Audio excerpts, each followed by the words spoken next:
Morning YouTube, Warbles on a lot here. 3rd of July, day after the election. The election that nobody knows who won, because 65 seats for the Liberal National Coalition, 65 seats for the Labor Party, 11 seats hanging in the balance.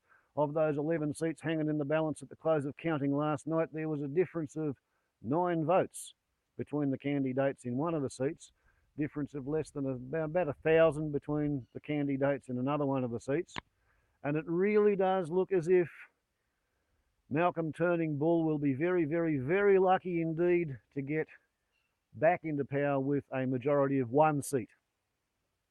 On the other hand, it looks entirely possible that if the Labor Party can sort of condescend to say, yes, thanks, the Greens could put the Labor Party into power with a Labor-Green coalition.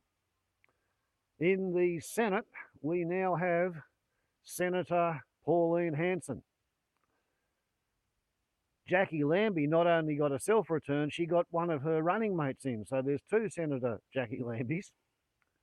Nick Xenophon did pretty well, and we've got Senator Darren Hinch, a sort of Law and Order television shock jock who really hates pedophiles because he used to be married to Jackie Weaver, who looks like she's about 15. Yeah, so nobody knows what's happening. We don't have our usual Sunday morning ABC outsiders followed by the first dog on the moon. First dog is kind of making cameo appearances in the ABC's Sunday morning post-election broadcast. So I'm probably going to start recording at a suitable moment before the upload limit so that you can get the flavour of what's coming out of the ABC radio. But there is one joke I wouldn't mind sharing with you. The joke has to do with Banani baby Joyce, who, sad to say, was re-elected. He's still my federal member of parliament. He got 51% of the primary vote. Tony Windsor only got 29%, which meant there were not enough Labor and Green preferences to push Tony Windsor over the line. So, Barney Baby is still my member of parliament. But you see how we've got, well, whoever made this poster, and I didn't do it, I was given this, quotes him as saying Carp. That's because Barney made a very infamous speech in the parliament where he actually stood up and pulled this face, and 3 or 4 times he said, Carp, Carp, Carp. He was announcing his policy to infect the feral population of carp in the Murray River and the Darling River with herpes virus. So herpes is Barnaby's idea for how to get rid of feral fish, right? As you know, I got involved to the point of putting out my own bumper stickers, and I succeeded in putting 82 of them into circulation during the election campaign. Some of them I applied to other parties' core flutes, which were in the road reserve. But I was fairly polite in the application of my contrary message. But not everybody was as polite as I was. Somebody took to one of the large economy-sized billboards that the National Party had put up, and they've apparently oversprayed the National Party's slogan with green paint, waited for it to dry, and then gone in there with white paint and put something else on there. And they've made reference to Barnaby Joyce's plan to deal with carp in the Murray-Darling River. And they did this to it. Across his forehead, they've written in red, dud, we're better off with herpes.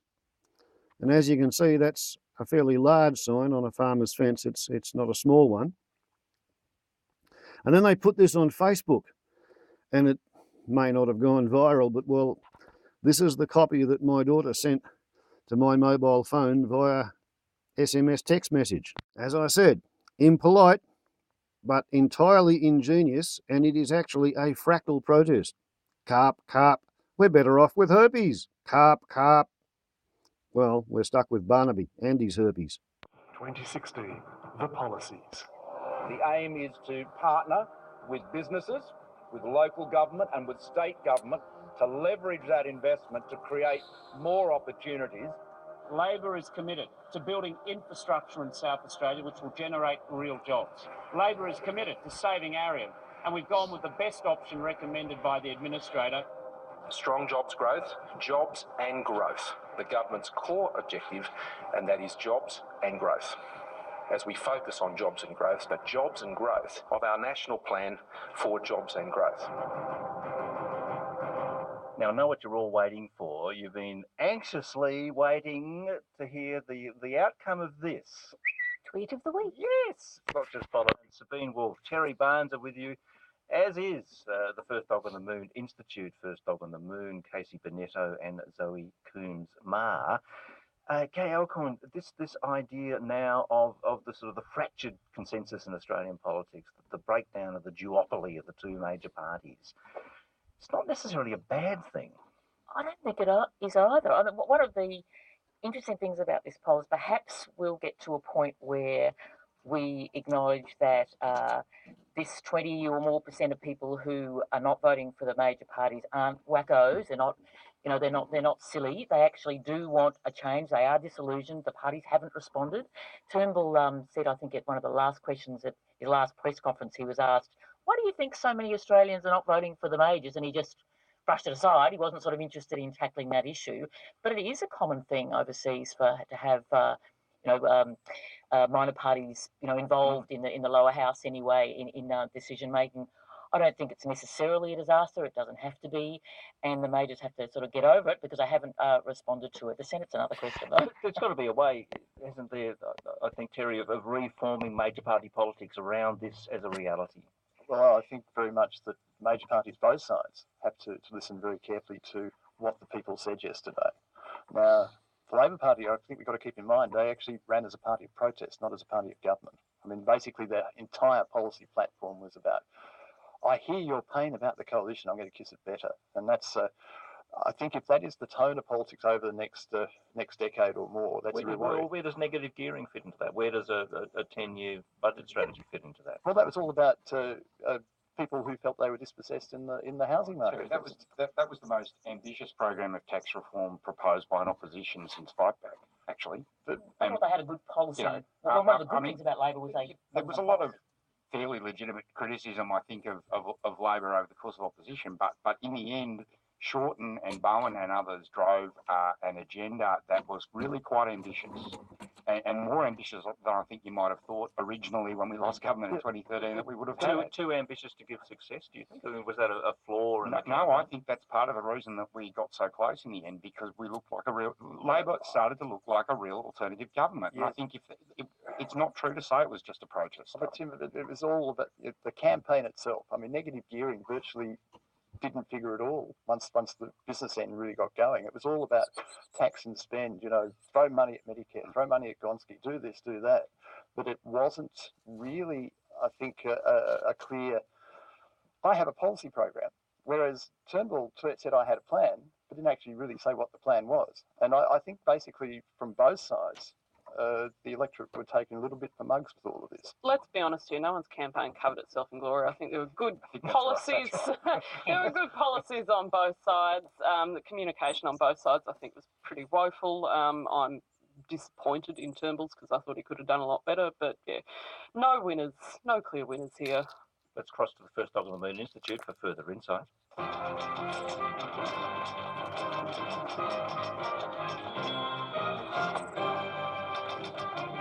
Thanks again, Mr. Green. Now, while there were a number of winners and losers in this election, I think the real winner overall has been the rise of the political panel discussion show. Zoe Coombs-Marr, how do you think Jonathan Green and his panel have been going this morning? Do you think they've risen to the challenge? Well, look, I think what we're seeing here is a real panel in turmoil. While Gay's microphone technique showed some real strength and stability, and that's what people are looking for, I'm concerned about Jonathan's lack of leadership. I mean, what's happened to the Jonathan that we know and love? His own panel's turning against him. Well, it's difficult. I think, Zoe, you've got to take into account... I'm going to have to interrupt you there, Keith. Okay. Yeah, okay. It's difficult to hold a fractured panel together, and I think that's what we're seeing.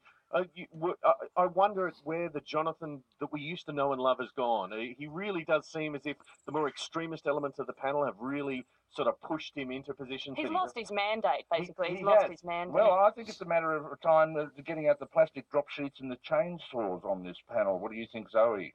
Yeah, look, I think this is a moment for unity. It's not a moment to sit there and say, oh, you know, I told you so. Now, look. I can tell where you're going with this, Zoe. But straight off the bat, I'm not going to be an apologist for Tim Lyons. He has nothing to be ashamed of concerning his panel input. He has been totally positive. He's been looking for the positive. It has not been a smear campaign in the least. And I resent the fact that you would bring that up. Well, I think there's a real lack of clarity there. I mean, what was the message? I think the tweet of the week, the Bronze Cuckoo had more to say than Terry on this one, and Tim no better. All right, well, we'll have to wrap that up there. I'll throw back to you, Casey. I'll throw back to you, Zoe. And back to you, First Dog. Thanks, Zoe. And back to you, Jonathan Green. I think we can go through that once more. Oh, okay, Casey. Thank you very much, First Dog. Let me throw to you, Zoe. Oh, thank you so much. I'll throw that back to you. All right, and back Casey. to you, Sabine Wolf. Great. I've been promoted. Yeah. 9:45 here on Sunday Extra. Election 2016. The policies.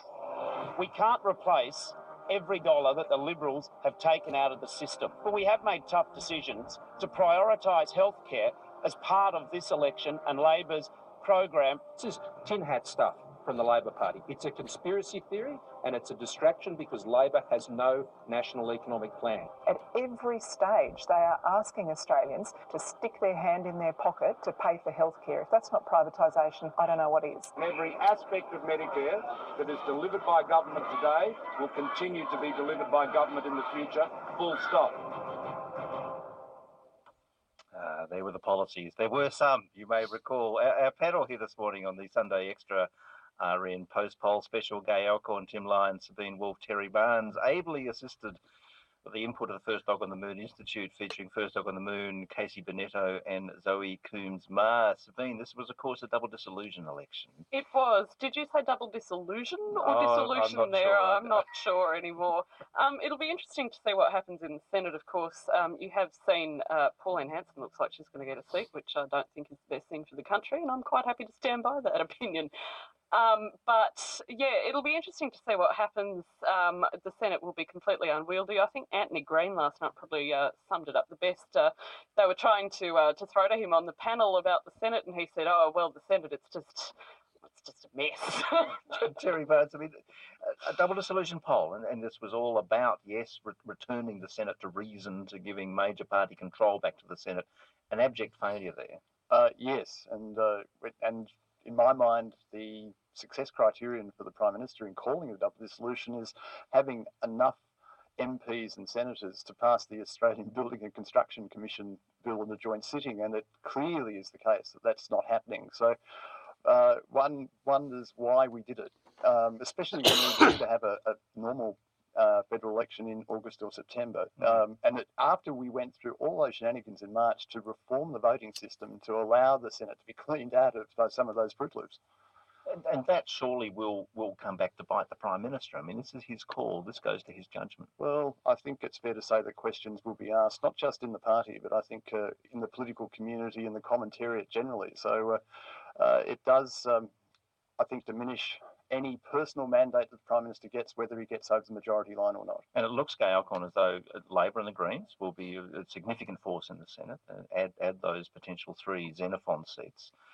And we have there what looks like a fairly workable block. Yes, possibly. Just going on what Terry was saying too, last night when in Turnbull's speech, he was very defensive about it. I thought about calling the double dissolution, obviously under pressure on that, to talk about that and the importance of getting this union bill up, which is not going to happen on the election. Much as the nation were clamouring through this process for the return of the ABCC. Well, absolutely, it was the major cause of the major talking point of the election. I think the only people I heard mention it were actually the media. It was entirely absent. So can I say, Jonathan, I think if Turnbull gets across the line for a majority, IR issues did play out because they played out here in Victoria with the CFA. Were you surprised, Tim? But they didn't, actually, because the CFA seats actually signed towards Labor. However, I think what's important though is that I have heard that Victorian Labor are absolutely furious with Daniel Andrews about the CFA. So there was a certain element of clumsiness there. I mean, aided by a very willing campaign from the tabloid newspaper in Melbourne, the Herald Sun. But certainly would have been much better if the Premier had sat on that long-term dispute, which is going for a couple of years until after the Okay, election. that's the upload limit.